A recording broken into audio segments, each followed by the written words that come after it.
Магазин, здравствуйте! Сегодня у нас необычное видео.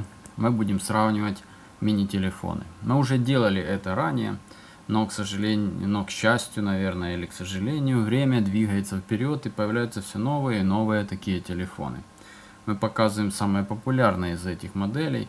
Понятно, что это не все, существует еще несколько моделей, модификаций других производителей. Но основное, что в принципе представлено на рынке Китая, мы сейчас покажем. Основными производителями таких мини-телефонов является компания L8 Star. Она производит много разных моделей. Они все похожие между собой, имеют разные размеры и разные виды. Именно мы будем сравнивать. Вторым производителем, это у нас еще L8 Star. Вторым производителем у нас есть компания Servo. Компания Servo, она производит телефоны тоже маленькие. Некоторые из них являются банальными копиями на L8 Star, а некоторые просто есть собственными разработками. Есть компания, которая еще производит, это компания KK1. У них есть несколько моделей, это модель KK1, KK2. Она тоже будет сегодня у нас на видео. Есть компания Haimel, она производит тоже подобные телефоны в упаковке как BM. И, конечно, Lonce Z. Lonce Z это телефоны другого производителя. Ну что же, сейчас подготовимся к их сравниванию, распакуем каждый и посмотрим, что собой представляют эти телефоны. Смотрим, начнем с телефонов компании Lonce Z. Lonce Z J9. Маленький телефон, раскладушка. Сам по себе он, конечно, размером самый маленький в мире, но он все-таки раскладывается вот так и становится немного больше. Но он тоже будет участником нашего конкурса. Второй Lonce Z T3. Телефон с самой большой батареей определенного состава. И данный телефон у нас считается самый долговечный. Ну, по крайней мере, по заявлениям производителя и клиентов, которых их покупают. Дальше. Компания-производитель Cobblestone Love. Любимый какой-то, что-то с камнем связано. Модель KK1. Вот она. Лодочка вот такая.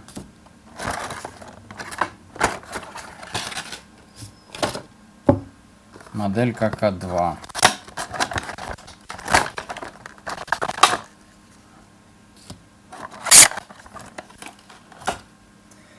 Дальше.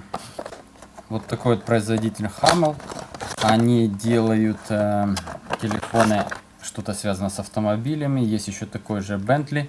Сейчас, к сожалению, нет наличия, чтобы показать. Но есть видео на него, можете на канале найти. Телефон компании Servo. Телефон в виде роутера. Напоминает телефоны известного производителя, не будем называть, но только он значительно меньше. Еще один мини-телефон компании Servo M25. Также вышла модель M27. Она, в принципе, по размеру ничем не отличается от этой. Да и непонятно, чем она вообще отличается по сути. Так, выставляем здесь. Уже сразу видим, какой из них по размеру идет. Я приблизительно уже выставляю то, что займет первое место. Так, ну вот, видите, что этот толще. Этот сюда.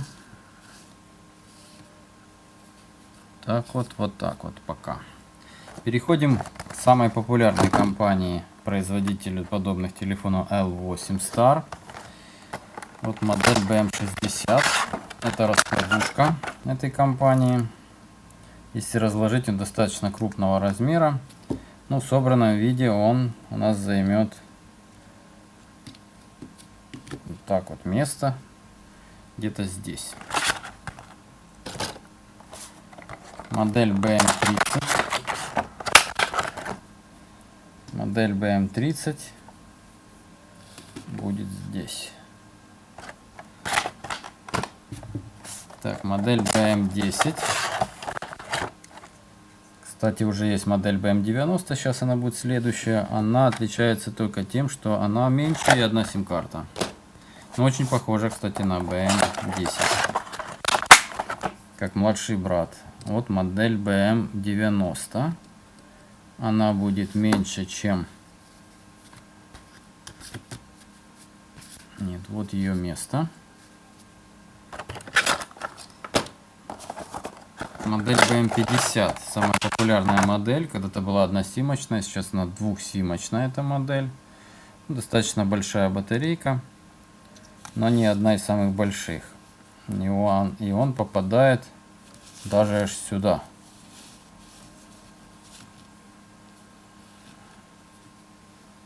И модель BM70. Ранее самый маленький телефон с этой серии. Модель BM70. Он будет здесь. Ну что же, можно видеть сравнительный анализ. Самый маленький телефон у нас по длине, но обратим внимание, что это раскладушка 4,5 сантиметра. Самый большой телефон по длине 8 сантиметров. Понятно, что некоторые из этих моделей являются раскладушками, например, модель J9. Если его разложить, то он становится значительно больше и передвигается уже чуть ли не в самое начало рейтинга.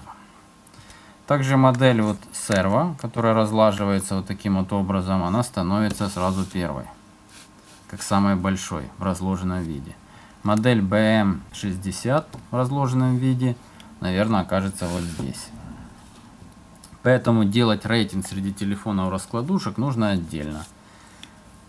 Понятно, что в сложенном виде такие телефоны будут меньше, чем эти. Ну а в разложенном виде они совсем не становятся такими маленькими, как есть. Ну, как видим, сразу понятно, что самый маленький J9, и пока он считается самым маленьким телефоном, потом BM60 и вот такой вот телефончик Servo Router. Итак, среди вот таких телефонов безусловным победителем остается телефон BM70. Модель BM90 стала очень близка ему. Как видите, очень близка. И по длине, наверное, они еще и одинаковые. По ширине немного тут меньше. То есть эта модель, можно сказать, аналог BM70. Но даже не шире. Это абсолютно одинаковые две модели. Длиной 6,5 сантиметров, чуть меньше. Что одна, что другая. Ну, как визуально кажется, что это все-таки телефон больше. Ну, вот такая вот сравнительная характеристика абсолютно разных телефонов. Они, конечно, отличаются многими параметрами, кроме того, что они телефоны. У них есть разница в клавиатуре, она может быть резиновая, может быть уретановая, может быть пластиковая. Они отличаются батареями. Самая большая батарея, чем больше телефон, тем больше батарея. А теперь хочу перейти к самому важному, это к зарядке таких телефонов. Вы обратили внимание, что ни один из этих телефонов не комплектуется зарядным устройством. Комплектуется только зарядным кабелем. Почему это сделано? Для этого существует несколько причин. Первая причина в том, что в разных странах используются разные зарядки, поэтому 110-220 вольт нету смысла ложить. Вторая причина, зарядка стоит денег, а это повлияет на стоимость. И третья причина, то что телефон не рассчитан на зарядку от мощных зарядных устройств. Например, вот такого.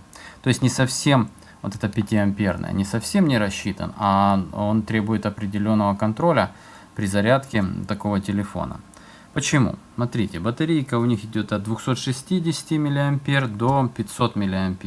Если вы берете зарядку, например, 5-вольтовую, 5-амперную, извините, 5 вольт, 5 ампер, то вы сами понимаете, что 250 мА можно будет зарядить обычным математическим просчетом буквально за считанные минуты. То есть это очень мощный поток. Если вы берете 1-амперную зарядку, это будет всего лишь 15 минут зарядить этот телефон.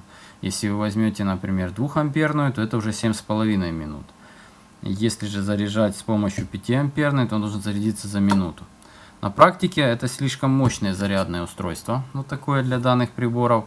Если забыть и оставить на пару часов на таком зарядке, то скорее всего произойдет вздутие аккумулятора, особенно если он был разряжен, либо может привести даже к взрыву прибора. Поэтому рекомендуется заряжать его исключительно от USB портов, например, там где есть контроль полностью по движению, либо специальными зарядками, которые имеют контроль и самоотключаются, либо от USB компьютера, телевизора и тому подобное. При этом не забываем следить за этим и не оставлять данное устройство надолго.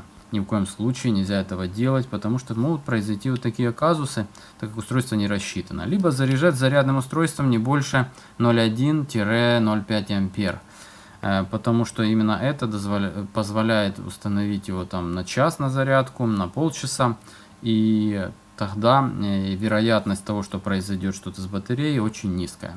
Многие могут сказать, а как же контроллер внутри питания? Да, есть контроллер питания, но контроллер питания рассчитан только на идеальные условия работы электрической сети. Любые перепады сети приводят к тому, что он начинает работать заново, что приводит к таким последствиям. За 10 лет работы у нас был только один случай взрыва. Человек поставил на 2 ампера телефончик и оставил его на 4 часа. Видимо, что-то произошло, но перед этим, как оказалось, телефон был разряжен полностью, он не работал в течение недели-двух. Вместо того, чтобы сделать reset, кстати, в каждом телефоне есть кнопочка reset. Кнопочка reset это не перезагрузка системы, кнопочка reset это отключение батареи, то есть вытащить и вставить батарею по-другому. После этого можно ставить на зарядку и нужно проследить. Если батарея разрядилась ниже нуля, и очень сильно, то начинается необратимый процесс разрушения батареи. Если подать туда электричество, батареи начинают нагреваться, химический процесс увеличивается, и сама батарея начинает раздуваться. Поэтому не допускайте полного разряда этих батарей. Если хотите хранить, то вытащите батарею, либо зарядите на 80% и отключите аппарат, и там раз в месяц хотя бы его подзарядить. Вот такие вот телефоны. Я показал сравнительный анализ, показал, что собой они представляют. Но это не весь выбор. Еще существует около 5 моделей популярных в продаже, но они являются копиями друг друга и не какими-то там индивидуальностями.